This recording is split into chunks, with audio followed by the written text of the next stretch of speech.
नमस्कार दोस्तों, स्वागत है आप सभी लोगों का एक बार फिर से सागर सिविल सर्विसेज के यूट्यूब प्लेटफॉर्म पर। दोस्तों, एसएससी जीडी 2026 के एग्ज़ाम्स के लिए जीके जीएस के मिनी मॉक टेस्ट इस चैनल पर स्टार्ट कर दिए गए हैं और आज इसका ये टेस्ट नंबर 2 है। दोस्तों, हमारी कोशिश ये रहेगी कि अगले 40 से 42 दिनों में आप सभी लोगों के लिए लगभग 100 मॉक टेस्ट जो है जीके जीएस के करवा दिए जाए विस्तृत व्याख्या के साथ, जिससे कि अगर सवाल ना भी रिपीट हो तो उसकी व्याख्या से आप सवालों का उत्तर बहुत आसान ढंग से दे पाएँ। तो दोस्तों, एक बार कंफर्म कर लीजिएगा क्या आप सभी लोगों को अच्छे से आवाज़ आ रही है, तो क्लास को जो है शुरू किया जाए, क्योंकि समय कम है और चीज़ें अभी रिवाइज़ बहुत ज़्यादा करना है आप सभी लोगों को, है ना। चलिए, ठीक है, आवाज़ अच्छी आ रही है। चलिए क्लास को शुरू करते हैं। आज की हमारी क्लास का पहला सवाल है, विनय पिटक और शुद्ध पिटक इनमें से किसकी शिक्षाओं के संकलन हैं? गौतम बुद्ध, ऋषभदेव, महावीर जैन और गुरु गोविंद सिंह। बताइए किसकी शिक्षाओं के संकलन है? तो दोस्तों, विनय पिटक, शुद्ध पिटक और इसके अलावा के एक अन्य पिटक है जिसे हम कहते हैं अभिधम्म पिटक। क्या कहते हैं? अभिधम्म पिटक। तो ये तीनों जो हैं किसकी शिक्षाओं के संकलन हैं? तो ये गौतम बुद्ध की शिक्षाओं के संकलन हैं। अच्छा, इन्हें इतना महत्वपूर्ण क्यों माना जाता है? क्योंकि जब बुद्ध जी की मृत्यु हुई थी तो उनकी जो शिक्षाएं थी उनको संकलित करके 3 भागों में बांट दिया गया था। एक विनय पिटक, एक शुद्ध पिटक, एक अभिधम्म पिटक। अच्छा, अब सवाल जो है नए तरीके से इनसे पूछे जाते हैं। अब इनमें किसका किसका संकलन है ये भी पूछा जाता है। तो आपको ध्यान रखना है कि जो विनय पिटक है इसमें किस चीज़ का संकलन किया गया है? तो संघ के जो नियम हैं उनका संकलन किया गया है। संघ के नियमों का संकलन किया गया है। तो ये चीज़ आपको थोड़ा सा ध्यान रखना है। और शुद्ध पिटक में किसका संकलन किया गया है? तो इसमें धार्मिक सिद्धांतों का संकलन किया गया है। धार्मिक सिद्धांतों का, ठीक है। इसके अलावा अभिधम्म पिटक में किसका संकलन किया गया है? तो इसमें जो है दार्शनिक सिद्धांतों का, दार्शनिक सिद्धांतों का जो है इसमें संकलन किया गया है। तो ये चीज़ें आपको थोड़ा सा ध्यान रखना है। अच्छा, तीनों को जो है किस भाषा में लिखा गया है? तो दोस्तों, ये जो तीनों ग्रंथ हैं इनको पाली भाषा में लिखा गया है। किस भाषा में लिखा गया है? पाली भाषा में लिखा गया है। बहुत बार ये सवाल पूछे गए हैं तो इनको आपको भूलना नहीं है बिल्कुल भी, ठीक है। चलिए, हमारा अगला सवाल, सिंधु घाटी सभ्यता के निम्न में से किस स्थल को सबसे पहले खोजा गया था? बताइए, सिंधु घाटी के जो सभ्यता है उसमें किस स्थल को सबसे पहले खोजा गया था? मोहनजोदड़ो, हड़प्पा, लोथल या कालीबंगा? तो दोस्तों, सबसे पहले किसको खोजा गया था? तो हड़प्पा स्थल को खोजा गया था, इसीलिए इस सभ्यता का नाम हड़प्पा सभ्यता भी रखा गया है। अच्छा, इसको खोजा कब गया था? तो 1921 में। कब खोजा गया था? तो 1921 में खोजा गया था। किसके द्वारा खोजा गया था? तो ध्यान रखिएगा, दयाराम साहनी के द्वारा। दयाराम साहनी के द्वारा जो है इसको खोजा गया था। मोस्ट इंपॉर्टेंट, बहुत बार पूछा गया है। अच्छा, इसके अलावा सिंधु सभ्यता का एक जो अन्य महत्वपूर्ण स्थल है मोहनजोदड़ो, इसकी खोज कब हुई थी? तो दोस्तों, इसकी खोज हुई थी 1922 ईस्वी में। 1922 ईस्वी में खोज हुई थी और किसके द्वारा की गई थी? तो राखलदास बनर्जी के द्वारा। राखलदास बनर्जी के द्वारा जो है इसकी खोज की गई थी। तो ये चीज़ भी आपको थोड़ा सा ध्यान रखना है। अच्छा, कालीबंगा जो हड़प्पा स्थल है ये कहाँ पर है? तो कालीबंगा है राजस्थान में, ठीक है। और लोथल कहाँ पर है? तो ये है गुजरात में, ठीक है। ये चीज़ आपको ध्यान रखना है। चलिए, हमारा उत्तर क्या हो जाएगा? बी ऑप्शन हो जाएगा, हड़प्पा स्थल। हमारा अगला सवाल, निम्नलिखित में से दिल्ली सल्तनत का सही क्रम क्या है? बताइए, निम्नलिखित में से दिल्ली सल्तनत का सही क्रम क्या है? गुलाम, तुगलक, खिलजी या लोदी? आपको विकल्पों में से देखना है और अपने उत्तर का चयन करना है। फिर जब मैं उत्तर बताऊं आपको तो उसी हिसाब से आपको कैलकुलेट करना है कि लास्ट में आपके कितने उत्तर सही हुए हैं। आपको कमेंट बॉक्स में वो ज़रूर बताना है, ठीक है। क्योंकि मॉक टेस्ट का मतलब यही होता है कि आप खुद का भी जो है असेसमेंट ज़रूर करें। चलिए, मैं आपको इसका उत्तर बता देता हूँ। सबसे पहले तो आपको दिल्ली सल्तनत का जो टाइम पीरियड है वो आपको ध्यान रखना चाहिए। वो कब से कब तक है? तो वो 1206 से लेकर के 1526 तक जो है 1526 ईस्वी तक के बीच का जो समय है वो दिल्ली सल्तनत के बीच का समय माना जाता है। अच्छा, इसमें कितने राजवंशों ने शासन किया था? तो इसमें 5 राजवंशों ने मुख्य रूप से शासन किया था, जिनमें एक था मामलूक या गुलाम वंश। गुलाम वंश कह सकते हैं आप इसे, गुलाम वंश। इसका समय काल क्या था? 1206 से 1290। ठीक है। और वहाँ पर खिलजी वंश का जो समय है वो 1290 से लेकर के 1320 के बीच का था, ठीक है। और वहीं पर तुगलक वंश का समय क्या था, तुगलक वंश का, तो इसका समय था 1320 से 1414, ठीक है, ये समय आपको ध्यान रखना है। और वहीं पर सैयद वंश का समय क्या था, सैयद वंश का जो समय था वो था 1414 से 1451, ठीक है। इसके अलावा लोधी वंश का भी समय आपको ध्यान रखना है। लोधी वंश, इसका टाइम पीरियड क्या था, तो 1451 से लेकर के 1526, ठीक है। ये डेट आपको ध्यान रखना है। जब तक आपको डेट नहीं पता रहेगा तब तक आप जो है क्रम से इसे नहीं लगा पाएंगे। अच्छा, गुलाम वंश को एक अन्य नाम से भी जानते हैं, मामलूक वंश, ममलूक वंश, ठीक है। ये चीज़ भी आपको ध्यान रखना है, मोस्ट इंपॉर्टेंट फैक्ट है। और इसके आधार पर आपका उत्तर क्या हो जाएगा, तो बी ऑप्शन सही हो जाएगा, गुलाम वंश, खिलजी वंश, तुगलक वंश और लोधी वंश। तो दोस्तों ये चीज़ें बिल्कुल ना भूलिएगा। थोड़ा सा टाइम ज़रूर लग रहा है लेकिन मैं चीज़ों को आपको अच्छे से एक्सप्लेन कर रहा हूँ कि अगर वहाँ से चीज़ें अगर आएँ तो फिर आपका सवाल जो है बाहर ना जाए, क्योंकि अल्टीमेटली आपका उद्देश्य है आपको सवाल सही करना है। टाइम बचाना ज़रूरी नहीं है, आप क्लास को तेज़ स्पीड में भी लगा करके देख सकते हैं। हमारा अगला सवाल, पानीपत की तीसरी लड़ाई कब हुई थी, बताइए। पानीपत की तीसरी लड़ाई जो है कब लड़ी गई थी, 1761, 1762, 1763 या 1760, बताइए। पानीपत की तीसरी लड़ाई जो है कब लड़ी गई थी, तो दोस्तों ये 1761 में लड़ी गई थी, ठीक है। ए ऑप्शन आपका सही हो जाएगा। अच्छा, यह किसके किसके बीच हुआ था, तो ये भी आपको ध्यान रखना है। पानीपत की जो तीसरी लड़ाई हुई थी ये किसके बीच हुई थी, तो एक तो हुई थी अहमद शाह अब्दाली, अहमद शाह अब्दाली वर्सेस मराठों के बीच, ठीक है, मराठों के बीच हुई थी। और इसमें जो है अहमद शाह अब्दाली क्या हुआ था, विजयी रहा, ये भी आपको ध्यान रखना है। इसमें अहमद शाह अब्दाली जो है विजयी रहा, यानी कि उसकी जीत हुई, और मराठों की इसमें जो है बुरी तरीके से हार हुई। इसी को जो है, इसी युद्ध को पंडित काशीराज ने कहा है कि पानीपत का जो तृतीय युद्ध है मराठों के लिए प्रलयकारी सिद्ध हुआ है, क्योंकि इसमें मराठों को जो है बुरी तरीके से नुकसान हुआ है, जान माल की बहुत ज़्यादा नुकसान हुआ था इसमें, ठीक है। चलिए, पानीपत की तीसरी लड़ाई के बारे में आपने देख लिया, ये ऑप्शन आपका सही हो जाएगा। हमारा अगला सवाल, भारत में पहली ब्रिटिश प्रेसिडेंसी की स्थापना कहाँ की गई थी, बताइए। भारत में पहली ब्रिटिश प्रेसिडेंसी की स्थापना कहाँ पर की गई थी, मुंबई, गोवा, कोलकाता या सूरत में। चलिए, भारत की पहली प्रेसिडेंसी की स्थापना कहाँ पर हुई थी, तो सूरत में हुई थी, ये चीज़ आपको ध्यान रखना है। अच्छा, हुई कब थी, तो ये हुई थी 1613 में, 1613 ईस्वी में हुई थी। दोस्तों यहाँ पर ये स्थायी कारखाना स्थापित किया गया था, स्थायी कारखाना स्थापित किया गया था। अच्छा, ऐसा क्यों हुआ था, क्योंकि 1611 में जो कैप्टन मिडल्टन है इसने पुर्तगालियों के जो जहाजी बेड़े थे इनको हरा दिया था, और इससे प्रभावित होकर के जहांगीर ने इनको जो है अंग्रेज़ों को सूरत में अपनी जो है फैक्ट्री स्थापित करने की क्या दे दी थी, अनुमति दे दी थी। अच्छा, ये अनुमति किसने दी थी, ये भी आपको ध्यान रखना है, किसने, जहांगीर ने, ठीक, जहांगीर ने अनुमति दिया था। चलिए, ये फैक्ट आपको ध्यान रखना है। हमारा अगला सवाल, स्वतंत्रता के बाद भारत की संविधान सभा के अध्यक्ष कौन थे, बताइए। स्वतंत्रता के बाद भारत की संविधान सभा के अध्यक्ष कौन थे, बताइए। सी राजगोपालाचारी, आचार्य नरेंद्र देव, डॉक्टर भीमराव अंबेडकर या राजेंद्र प्रसाद। तो दोस्तों स्वतंत्रता के बाद जो भारत के संविधान सभा के अध्यक्ष थे वो थे डॉक्टर राजेंद्र प्रसाद, ये बात आपको ध्यान रखना है।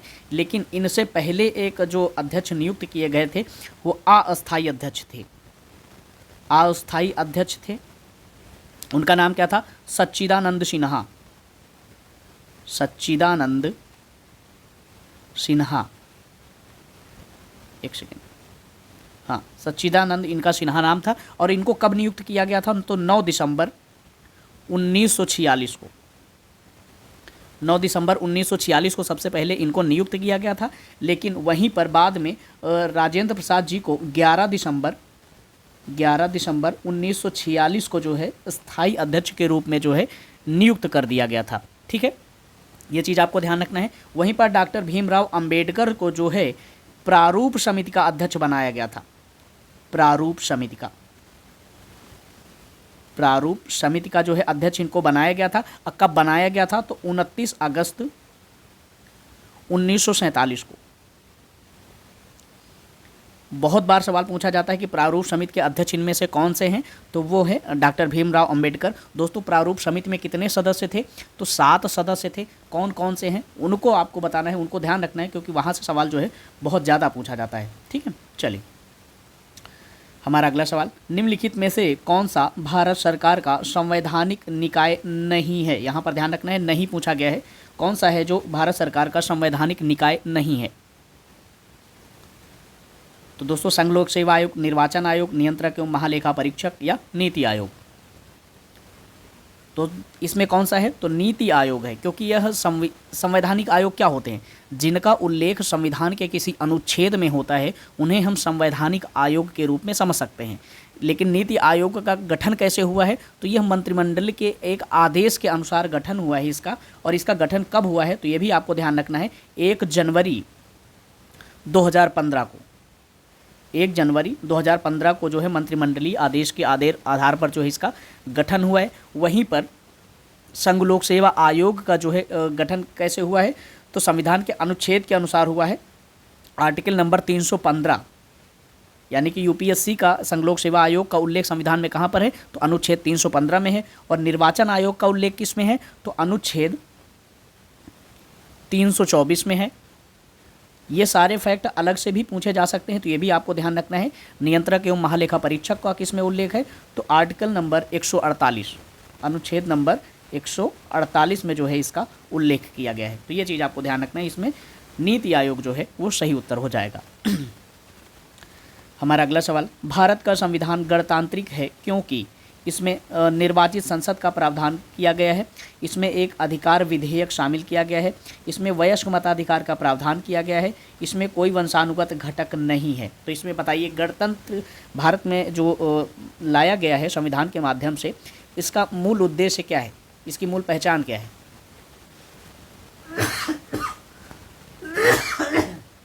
सॉरी। तो दोस्तों, गणतंत्र का जो शाब्दिक अर्थ होता है अपने भारत के संदर्भ में, यानी कि गणतंत्र में कोई भी जो मुख्य शासक होगा, यानी कि राष्ट्र का जो प्रमुख होगा, वो वंशानुगत नहीं होगा, यानी कि क्या होगा? वह निर्वाचित होगा। तो आपका कौन सा ऑप्शन सही हो जाएगा? डी ऑप्शन सही हो जाएगा। अच्छा, भारत ने इसको कहाँ से ग्रहण किया है? तो भारत ने जो है ये राष्ट्र प्रमुख किसके समकालीन होगा? तो ब्रिटेन का जो सम्राट होता है उसके समकालीन है। लेकिन वहाँ पर ब्रिटेन का जो सम्राट होता है वो वंशानुगत होता है, लेकिन भारत में वंशानुगत नहीं है। इसलिए भारत जो है गणतांत्रिक प्रणाली वाला एक देश है। ठीक है, ये चीज़ आपको ध्यान रखना है। भारत में लेफ्टिनेंट गवर्नर स्थान की नियुक्ति सेना के द्वारा की जाती है। लेफ्टिनेंट गवर्नर की नियुक्ति किसके द्वारा की जाती है, ये पूछा जा रहा है।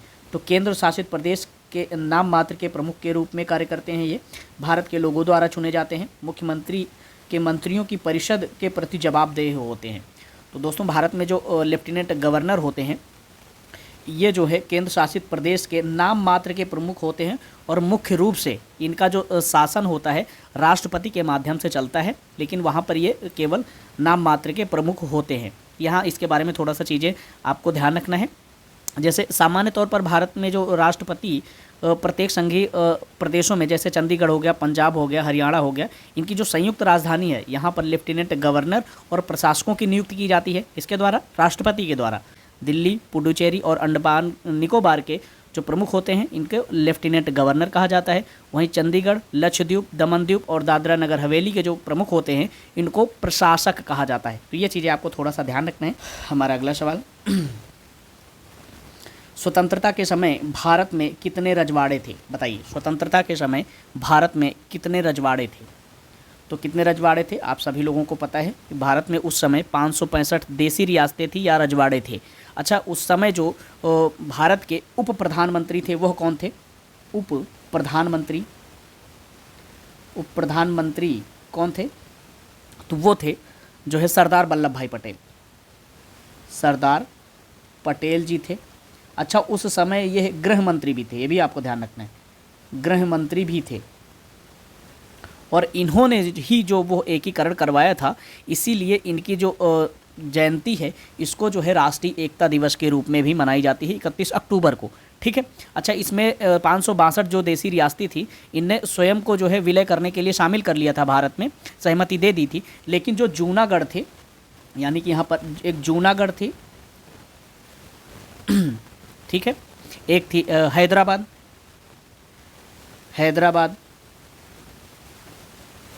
एक थी जम्मू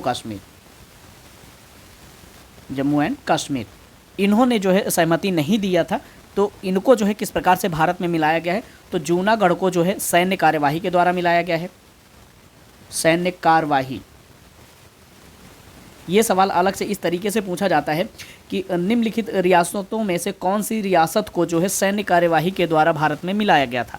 तो जूनागढ़ को सैन्य कार्यवाही के द्वारा मिलाया गया था। वहीं हैदराबाद को ऑपरेशन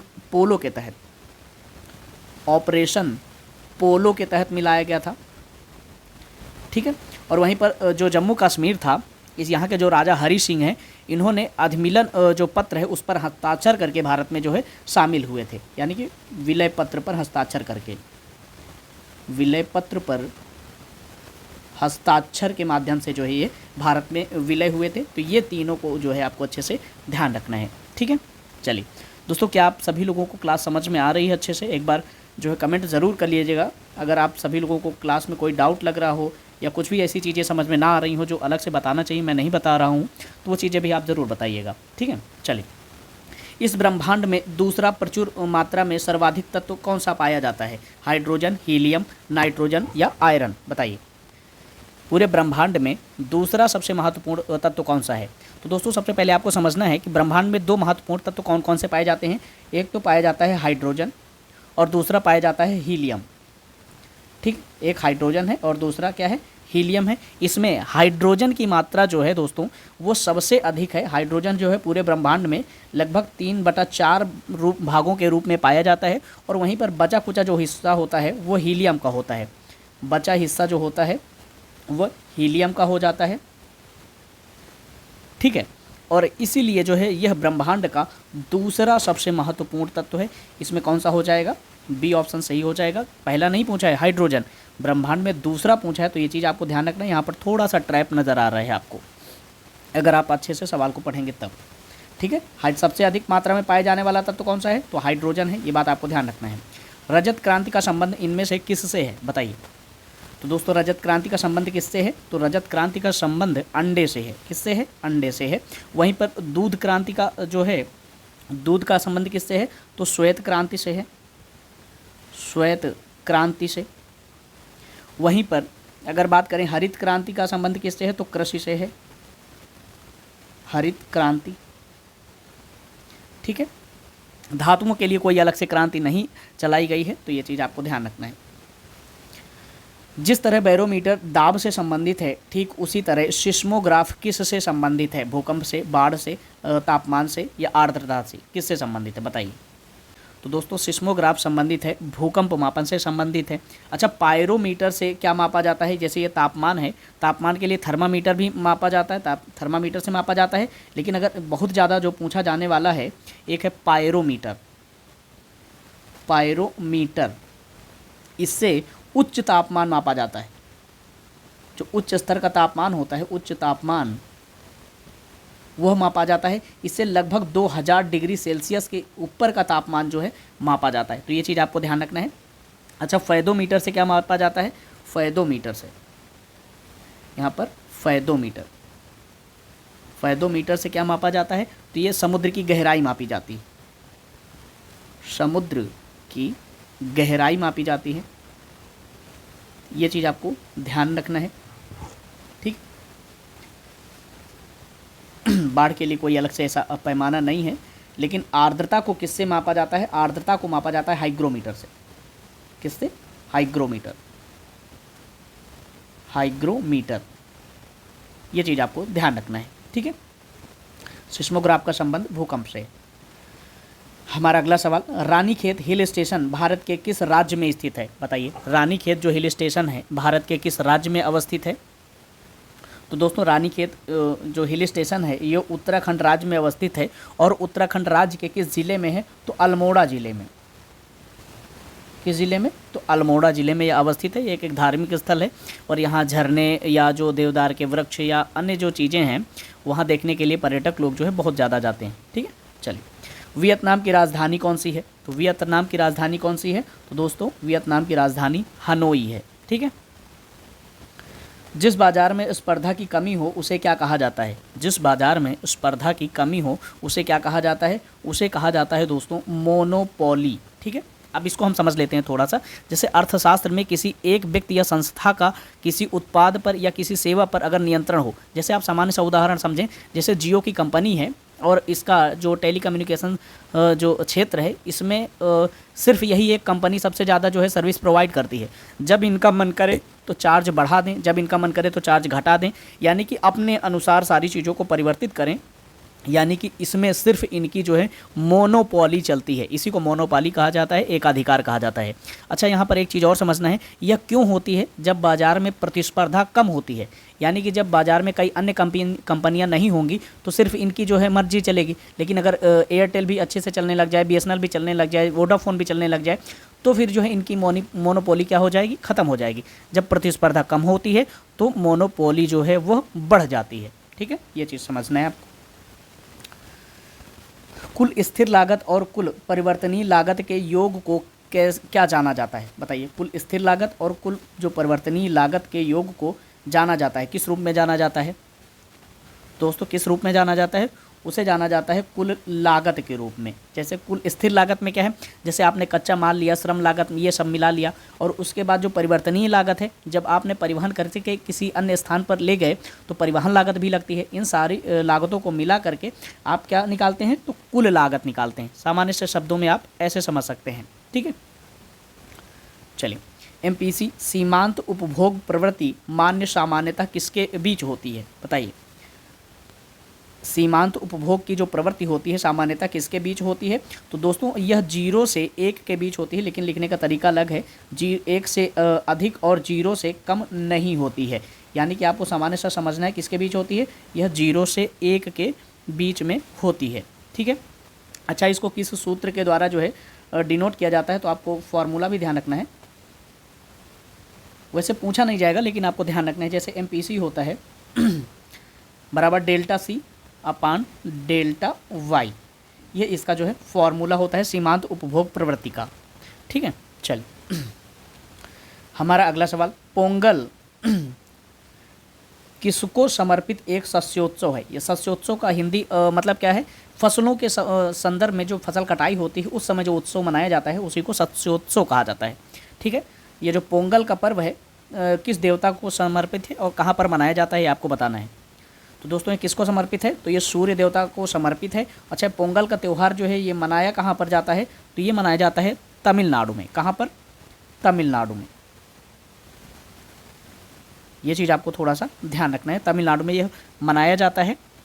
और दक्षिण भारत में लोग जो धान की फसल काटते हैं तो खुशी मनाने के लिए इस त्यौहार को मनाते हैं। ठीक है, ये लगभग 14 से 15 जनवरी के आसपास होता है, और इसी समय जो मकर राशि जो क्या होते हैं, वो जो सूर्य जो होता है वो मकर राशि में प्रवेश करता है, और इसी समय उत्तर भारत में क्या होता है, मकर संक्रांति होती है, खिचड़ी का त्यौहार होता है ना।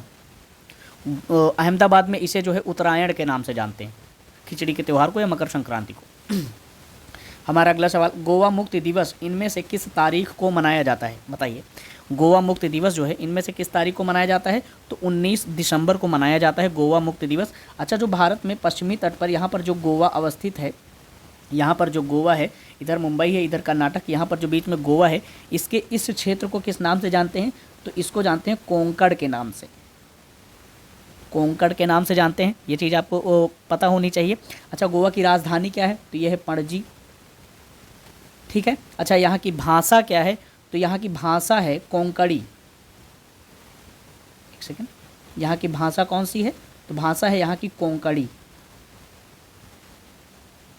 ठीक, चलिए भारत के किस पूर्व प्रधानमंत्री को मरणोपरांत भारत रत्न से सम्मानित किया गया है? बताइए, भारत के किस प्रधानमंत्री को मरणोपरांत भारत रत्न से सम्मानित किया गया है? तो दोस्तों राजीव गांधी को जो है मरणोपरांत भारत रत्न से सम्मानित किया गया है। अच्छा, अब तक भारत के कितने प्रधानमंत्रियों को जो है भारत रत्न से सम्मानित किया जा चुका है? तो वह ऐसे 7 प्रधानमंत्री हैं जिनको सम्मानित किया गया है, जिनमें जवाहरलाल नेहरू को 1955 में, लाल बहादुर शास्त्री को 1966 में, इंदिरा गांधी को 1971 में, मोरारजी देसाई को 1991 में, राजीव गांधी को 1991 में मरणोपरांत, वहीं गुलजारी नंदा को 1997 और अटल बिहारी वाजपेयी को 2015 में जो है इससे सम्मानित किया गया था। ठीक है, ये चीज़ आपको ध्यान रखना है। चलिए हम अपने अगले सवाल की ओर बढ़ते हैं और हमारा अगला सवाल है संयुक्त राष्ट्र यानी कि यूनाइटेड नेशन का मुख्यालय कहाँ पर स्थित है? संयुक्त राष्ट्र का जो मुख्यालय है वह कहाँ पर स्थित है? तो ये दोस्तों ये ध्यान रखिएगा, यह न्यूयॉर्क सिटी में स्थित है। अच्छा, संयुक्त राष्ट्र का जो है यह गठन कब हुआ था, ये आपको ध्यान रखना है। यह गठन हुआ था 1945 में। ठीक है, इसका मुख्यालय कहाँ पर है? तो न्यूयॉर्क सिटी में है। वहीं अगर बात करें कि राष्ट्रमंडल खेलों का यानी कि लंदन किसका मुख्यालय है? तो राष्ट्रमंडल खेलों का, राष्ट्रमंडल खेलों का नहीं, आप राष्ट्रमंडल सीधे से समझ लिए। राष्ट्रमंडल का मुख्यालय कहाँ पर है? तो वह लंदन में है। अच्छा, इसका गठन कब किया गया था? राष्ट्रमंडल का गठन कब किया गया था? तो 1926 में जो है इसका गठन किया गया था, 1926 ईस्वी में। और वहीं पर विश्व स्वास्थ्य संगठन का मुख्यालय कहाँ पर है? तो जिनेवा में। यहाँ पर आपको ध्यान रखना है, जिनेवा में किसका मुख्यालय पे है?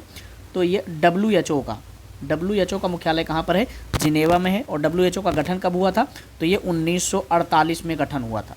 ठीक है, ये चीज़ आपको ध्यान रखना है, 1948 में।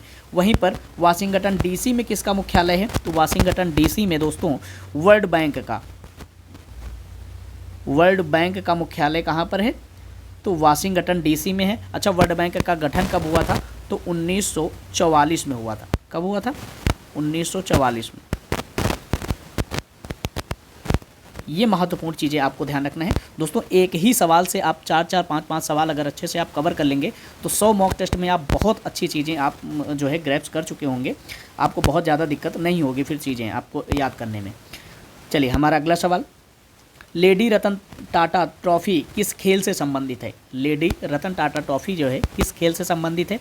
दोस्तों ये हॉकी खेल से संबंधित है, हॉकी खेल से संबंधित है। अच्छा, इसका जो नामकरण है उद्योगपति रतन टाटा के जो है नाम पर किया गया है। ये चीज़ भी आपको थोड़ा सा ध्यान रखना है। ठीक है, चलिए उत्तर पूर्वी क्षेत्रीय भाषा केंद्र कहाँ स्थित है? उत्तर पूर्वी क्षेत्रीय भाषा केंद्र जो है वो कहाँ पर स्थित है? आपसे पूछा जा रहा है, तो कहाँ पर स्थित है बताइए। उत्तर पूर्वी क्षेत्रीय भाषा केंद्र जो है वो कहाँ पर स्थित है? तो वह गुवाहाटी में स्थित है। अच्छा, इसकी स्थापना कब की गई थी? तो 1989 में की गई थी इसकी स्थापना, उत्तर पूर्वी क्षेत्रीय भाषा केंद्र की। और यहाँ पर जो है कौन कौन सी भाषाएं जो है पढ़ाई जाती हैं? तो एक तो मणिपुरी पढ़ाई जाती है, मणिपुरी, और दूसरी है नेपाली। इन भाषाओं को जो है यहाँ पर मुख्य रूप से पढ़ाया जाता है। ठीक है, चलिए हमारा अगला सवाल, डॉक्टर बिंदेश्वरी पाठक इनमें से किससे संबंधित हैं? डॉक्टर बिंदेश्वरी पाठक जो हैं इनमें से किससे संबंधित हैं? तो दोस्तों वह एक प्रकार के क्या थे? सुलभ शौचालय आंदोलन के जो है जनक माने जाते हैं। इनका जन्म कब हुआ था बिंदेश्वरी पाठक का? तो ये ध्यान रखना है आपको, 2 अप्रैल 1943 को जो है इनका जन्म हुआ था। ठीक है, ये एक प्रकार के उद्यमी और सामाजिक कार्यकर्ता थे और ये सुलभ शौचालय के जो आंदोलन थे उनसे संबंधित हैं। ठीक है, अच्छा, ये सुलभ इंटरनेशनल की स्थापना भी इन्होंने करी थी। सुलभ